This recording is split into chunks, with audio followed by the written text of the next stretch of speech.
Representative Kavanaugh, you're recognized. Thank you, Mr. Chair. I'm over here. Thank you. I just want to make sure, one question I didn't ask was that you do receive state funds, correct? Of course, yes, ma'am. We do not have our own funding source. Okay. All right. Just want to make sure, because that's really what's going to determine if you're under procurement law and you do accept state money. The other question I have is, if you don't understand the procurement law that we've done through transformation, which was 5 years ago or something like that, how many other contracts have you gone around and not done through the procurement process? I'd answer that question, but we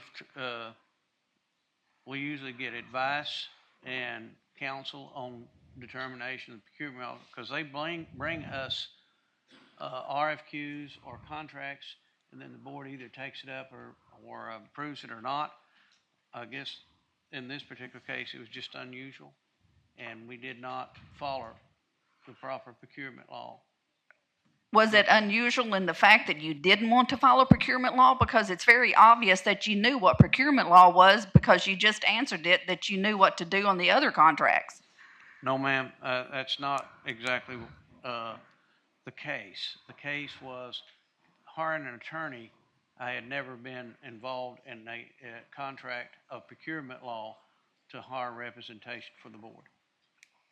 The procurement law, when it comes to hiring an attorney, says you can hire an attorney, but you have to follow the procurement laws, which, if you had looked at the law, is pretty simple to understand. So I guess I'm kind of baffled. Something similar to Senator Dismain said is that you could understand procurement law and other things, but when it comes to something this important, you couldn't understand it. I mean, I just don't understand how that's possible when we can understand it when we want to, but other times when it's a touchy situation, we don't understand it.